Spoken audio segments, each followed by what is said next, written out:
I'm Sister Soulaani. Welcome to the channel and thank you for joining me today. Some of you may have the question, what is a Soulaan? The best way I can describe it is any person who is a descendant of the African people brought to America during chattel slavery. It means soul people or people of the soul. So where does the term come from? The only origin I can find of the word is that it was created by T. Roy, Merrick Horace, and Dwayne Midnight Coleman as a designation for native black descendants of American chattel slavery in the United States. But it is also rumored the term became popularized on black Twitter spaces for some time prior to being claimed by the trio. As for myself, I came across the term on TikTok in 2022 when the world was crumbling all around us and there wasn't much to do but research and connect with people via social media. I hadn't come across the trio who claimed to be the inventors until this year. This is why I personally don't believe we as a people should concern ourselves with who was the first and focus more on the response of the collective. From my experience, people who would be classified as Soulaan have had a positive response to hearing the term for the first time. I remember immediately loving the term when it came across my For You page. The prefix soul immediately resonated with me. I've also witnessed some naysayers of the term, and funny enough, often when I check out these people's pages, I found flags from other countries of the African diaspora. I don't exactly know why these people believe they should even have an opinion on the matter. It infuriates me to no end when other groups of people feel so comfortable to tell Black Americans what we should be doing. No offense to any other group, but personally, I believe we know what's best for our people within a country our ancestors have been in for nearly 20 generations. We appreciate people finding us so alluring and interesting, but it's getting weird at this point.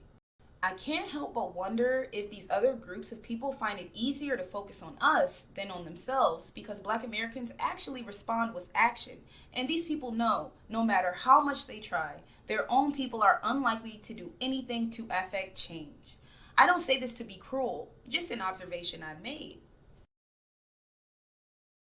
When some continental Africans, Afro-Caribbeans, and Afro-Latino people come to this country, they often feel they have completed their journey and have no interest in creating waves here, which makes them a non-factor when it comes to the progression of Black people in the United States.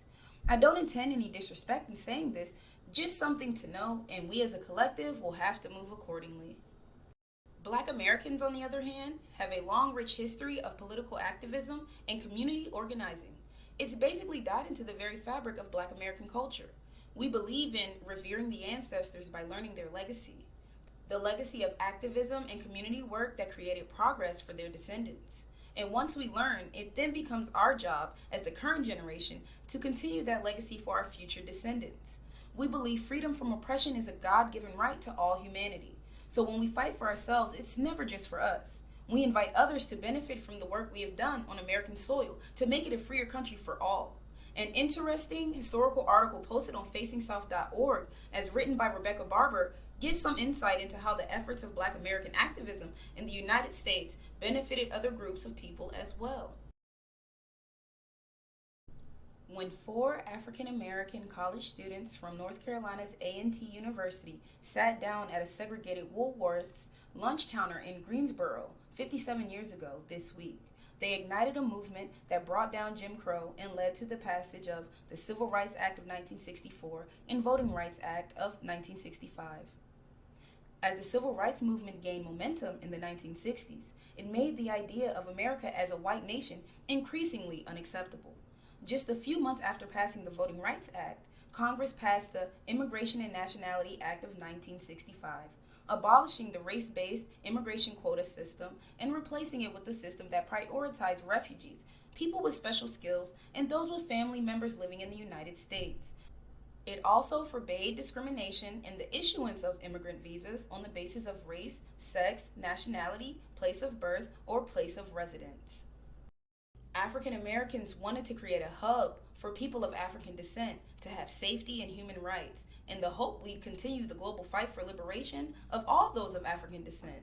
We supported other African ethnicities as if they were the same as us because in our minds we had some shared history. For decades, black Americans were operating under the black first or B1 notion, only to learn with my generation, the younger millennial generation, that these people aren't operating under B1 at all. They operate more similarly to any other migrant group who comes to America. They use the acceptance that black Americans offer to get acclimated to American society. All my who are not cultured at all, stop riding. I don't want to hear, like, when I'm asking general questions, I'm not asking y'all, stop riding. Then, as soon as they can, they rub shoulders with the oppressive regime to get as close to power and money as they can. The reality is, most of them do not actually like black Americans. We are a convenient vehicle into American acceptance, but once we simply ask for respect to our culture, we will be disrespected by the very same people we offered acceptance and even advocacy to. And when we respond to this ongoing disrespect, they call us the hateful ones and play the victim. African Americans really do not embrace their culture, and it is very, very worrying. How can I ask you where you're from and you tell me the state? You don't even know what ethnicity you are. You don't even know what country you originally come from. That is mad to me. When Africans come to America, they're busting their behinds to get degrees, become doctors, lawyers, and stuff like that. So when Africans look at African Americans, they're like, these people have credit cards. We don't even have credit cards. These people are not even working, and we come here and we busting our asses. And now we're doing this. We're now six figures, and these people have all these years to become all these great jobs and careers. Y'all have all this time to get free money, free loans, and we don't get that back at home. And guess what? We're right here, and y'all are still here. Not just Africans, everybody, all the other countries are considering y'all as being lazy because it's like, why aren't y'all getting these? Like, why y'all not busting y'all asses to? Y'all should be better than the Chinese. On the African side, they see is more of a ratio that we're honestly doing well, and they just feel like you guys are just not doing much. I think that's the better way to put it. But that's wrong. You get what I'm saying? You're justifying the wrong. Like, I don't get it. A lot, I can't categorically say every Nigerian got this talk, but a lot of Nigerians that travel abroad got this talk from their family, where they'll sit you down and tell you, you're going there. Don't go and talk to those black Americans. You just go and get pregnant. You get into drugs. You start become gang banging. They give you that talk. That just go to the white community, find a nice place. They just go and be decent. Stay with the white people. They give you that talk. So when you enter America, you already have a perception of African Americans. You've judged them. And of course, they can see that judgment in your behavior towards them. And they see how you are almost like yes master to the Oyinbos. They see, they're not blind. So when they have that feeling of when they become defensive when you're in their presence, it's because they see that perception you have of them. So I know I got that talk, and a lot of Nigerians got that talk. So we are over there, we are doing well, we are doctors, we are building houses, we are feeling like, yeah, so we'll come to the land of the living, we are the land of the plenty, and we are doing well. Forgetting that some people sacrificed for you to even go there in the first place. So is that acknowledgement that the African American community are expecting of us, especially those of us living abroad in America? Okay, can I say so?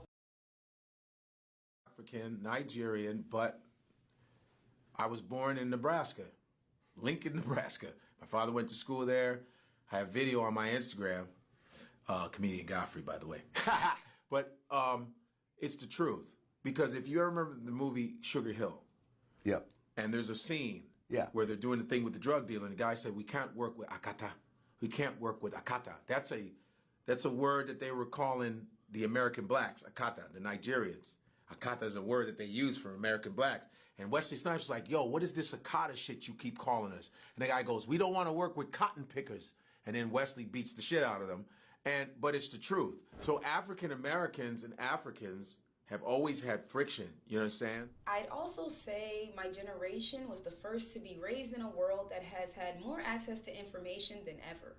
We went on our research journey about our past, about our legacy here in America. And many of us also branched out to learn about the diaspora, only to learn they did not continue their fight for freedom. They come to America to escape the responsibility of saving their own people. They use the hard work of Black Americans as a crutch, like a protective force field from accountability. I also think this year's Olympics was a huge eye opener as well. Again, it's all about visibility and access to information. TikTok, to me, is one of the greatest information sources there are. You get real world information in real time. I see why them folks want to be rid of it entirely. This year's Olympics gave insight that not only do other groups in the diaspora come to America and work together with the oppressors to destroy our communities, they sit home in their majority Black countries and belittle us and wish for our downfall.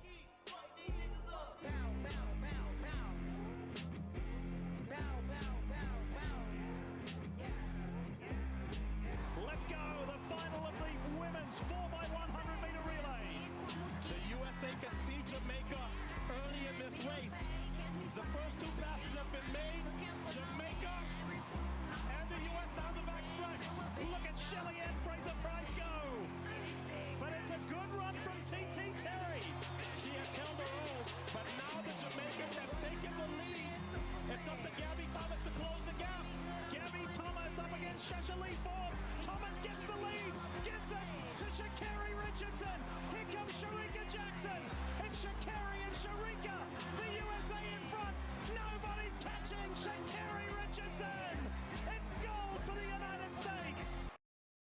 Listen, me glad say that beat Sha'Carri so till.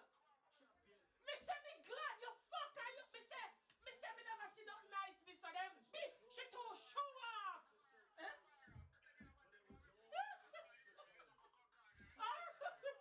All right then. Yeah man. She too show off. St. Lucia, oh my God, she's gonna be king in her, queen in her country. Another Caribbean, she too Almost lost to some Africans. God damn, dog. We almost lost to them. We almost lost. Come on, man. And the king had to say. The king had to say. Meanwhile, Black Americans were over here cheering on everybody Black. I know many of us were already picking up those weird vibes. I know I was, and the people in my life have been having these conversations here and there for some time. But the Olympics was the remaining piece to the puzzle we needed. These people believe we just got lucky to be born in America. They don't understand how hard we had to fight for what we have and how hard we have to fight every day to keep things from being like they used to be.